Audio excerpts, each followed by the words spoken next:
Hello dear students, आज के video में करेंगे पक्षियों के प्रवास के कारण। इससे पहले वाले भी जो वीडियो है उनमें अपने पक्षियों के प्रवास के बारे में भी चर्चाई की थी। आज देखते हैं पक्षियों के प्रवास के क्या क्या कारण होते हैं जिसके कारण वे प्रवास करते हैं। देखते हैं पक्षियों में कई प्रकार के कारण हैं, जिनमें पहला है जनन उद्दीपन। जनन उद्दीपन जो माइग्रेटरी बर्ड्स होते हैं वह जनन उद्दीपन के कारण अर्थात अपने संतान उत्पन्न के लिए के ही क्या करते हैं, माइग्रेशन करते हैं, ताकि दूसरे स्थान पर जाकर के शारीरिक स्वास्थ्य मानसिक स्वास्थ्य रूप से अपने बच्चे उत्पन्न कर सकते हैं। और उनमें एक विशेष प्रकार का आवेग उत्पन्न हो जाता है, जिससे वे पक्षी सर्दी के निवास पर उड़ करके प्रजनन क्षेत्र के लिए प्रेरित हो जाते हैं। उसे जनन उद्दीपन कहते हैं। रोवन पक्षी है, वह प्रवास का उद्दीपन पक्षियों में जनन वृषण और अंडाशयों में उत्पन्न होने वाले हार्मोनों के द्वारा होता है और वह माइग्रेशन करता है। वातावरण के उद्दीपन दूसरा है वातावरण का उद्दीपन। वातावरण का उद्दीपन दूसरा कारण क्या है? वातावरण का उद्दीपन। आहार की कमी, दिन की अवधि, सूर्य की तीव्रता की कमी, बढ़ती सर्दी, तूफानी मौसम, वायु दाब बढ़ना, अनेक प्राकृतिक आपदाओं के कारण वातावरण में अनेक उद्दीपन होते हैं, जिनके द्वारा वो क्या है, पक्षी क्या करते हैं, माइग्रेशन करते हैं। भोजन की आवश्यकता होती है तो पक्षी माइग्रेशन करेंगे। तूफान आ रहा है तो उससे बचने के लिए भी पक्षी क्या करेंगे, माइग्रेशन करेंगे। दिन की अवधि कम होती है, भोजन का टाइम कम पड़ता है, तो उसके लिए भी क्या पक्षी क्या करेंगे, माइग्रेशन करते हैं। और वायु दाब बढ़ जाता है तो उससे बचने के लिए भी पक्षी क्या करेंगे, माइग्रेशन करते हैं। बाहरी पारिस्थितिकी दशाएं पक्षियों के अनुकूल स्थानों को प्रवास के लिए भी क्या करती है, उत्तेजित करती है। वातावरण में खराब है उससे बचने के लिए, सही वातावरण में जाने के लिए भी पक्षियों में क्या है, वातावरण का उद्दीपन होता है, जिसके द्वारा पक्षी क्या करते हैं, माइग्रेशन का कार्य करते हैं। तीसरा है थायराइड परिकल्पना।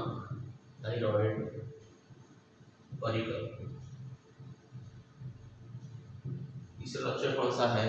थायराइड परिकल्पना। इस परिकल्पना के अनुसार थायराइड ग्रंथि द्वारा स्त्रावित हार्मोन जो प्रवास काल के पहले प्रवासी पक्षियों में उपापचय में कुछ ऐसे परिवर्तन कर देती है कि प्रवासी पक्षी प्रवास के लिए निकल पड़ते हैं। यह है थायराइड परिकल्पना कहलाते हैं। प्रत्येक पक्षी या जंतुओं में थायराइड ग्रंथि पाई जाती है जो हार्मोन को स्त्रावित करता है और वह मेटाबॉलिज्म या उपापचयी क्रियाओं में परिवर्तन कर देता है, जिससे प्रवासी पक्षी क्या करते हैं, माइग्रेशन का कार्य करते हैं। चौथा है उपापचय परिकल्पना। उपापचय परिकल्पना एक कारण यह भी पक्षियों के माइग्रेशन के लिए माना जाता है कि उपापचय परिकल्पना है। प्रवास से पूर्व प्रवासी पक्षियों में उपापचयी परिवर्तन हो जाते हैं और जिससे वसा का जमा बढ़ता है और प्रवास की भावना जागृत होती है। जो प्रवासी पक्षी होते हैं उनमें क्या होता है, प्रवास से पहले उपापचयी क्रियाओं में परिवर्तन हो जाता है। उपापचयी क्रियाओं में परिवर्तन होने के कारण उनकी बॉडी में फैट जमा होने लगती है और जिससे उनमें क्या है, माइग्रेशन की भावना उत्पन्न हो जाती है। और एंटी पाइट्यूटरी हार्मोन पांचवा कारण है प्रतिप्यूस ग्रंथि हार्मोन। कुछ पक्षियों में यह हार्मोन प्रवास और प्रवास के सहज के लिए भी उद्दीपित करते हैं। चौथा है प्रवास की कार्य। छठा है प्रवास की कार्य की। प्रवास की कार्य कुछ जो प्रवासी पक्षी होते हैं प्रवासी पक्षियों को बिना खाए पिए कई हजारों किलोमीटर तक उड़ना पड़ता है। इसलिए उन्हें प्रवास की पहले वसा का शरीर में जमा होता है, फिर ग्लाइकोजन की तुलना में अधिक ऊर्जा देते हैं, तो वसा से जल भी अधिक मिलता है। इस प्रकार इन पक्षियों में क्या होता है, पक्षियों के प्रवास के कारण होता है। सातवां कारण है प्रवास की नियमितता। प्रवास की नियमितता, नियमितता। सातवां कारण क्या है, प्रवास की नियमितता। प्रवासी पक्षियों की कई प्रजातियों में प्रवास स्थान पर पहुंचने और छोड़ने के समय प्रतिवर्ष एक विलक्षण नियमितता पाई जाती है, जो लंबी लंबी दूरी तय करने या मौसम की बाधाओं के बाद भी ये पक्षी सिर्फ 1 या 2 दिन आगे पीछे सही समय पर अपने निश्चित स्थान या गंतव्य स्थान पर पहुंच जाते हैं। यह पक्षियों की क्या है, प्रवास करने के कई कारण होते हैं। प्रवास के अध्ययन की क्या विधियाँ हैं, पक्षियों में ये मुख्य कारण थे। पक्षियों में प्रवास के अध्ययन की विधियाँ, अध्ययन की विधियाँ देखते हैं। पक्षियों में प्रवास की कौन कौन सी विधियाँ पाई जाती है। कई पक्षी वैज्ञानिकों ने कई विधियों के द्वारा इनके बारे में बताया कि ये पक्षी इस विधि के द्वारा गमन करते हैं। ज़्यादातर पक्षी रात्रि के समय ही प्रवास करते हैं होते हैं और जिनमें कई विधियाँ प्रयोग में लाई जाती हैं। पहली विधि है दूरदर्शक विधि। दूरदर्शक विधि, पहली विधि कौन सी है, दूरदर्शक विधि। दूसरी विधि है रेडियो मिति विधि। दूसरी विधि कौन सी है, पहली विधि दूरदर्शक विधि, रेडियो दूरमिति विधि, राडार विधि,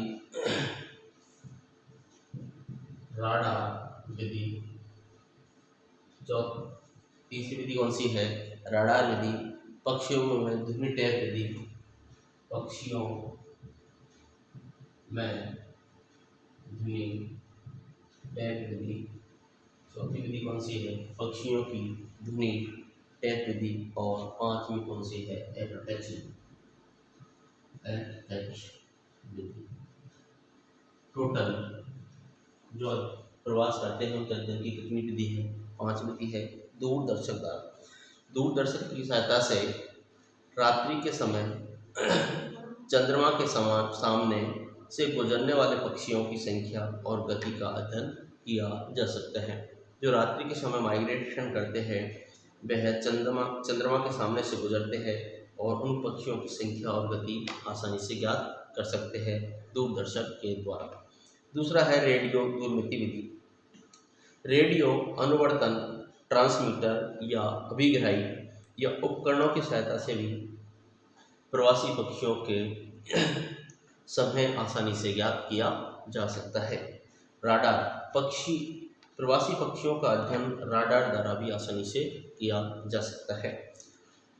पक्षियों की ध्वनि टैप रिकॉर्डर में टैप करके उनकी संख्या और गतिविधियों का अध्ययन इसके द्वारा किया जा सकता है। पक्षियों में ध्वनि टैप विधि के द्वारा आसानी से किया जा सकता है।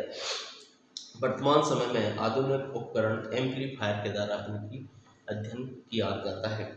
दूरदर्शक टावर, हवाई अड्डे पर मारे गए पक्षी और क्षतिग्रस्त हुए पक्षियों की संख्या ज्ञात कर प्रवासी पक्षियों की संदर्भ जानकारी अप्रत्यक्ष विधि द्वारा भी ज्ञात कर लेते हैं।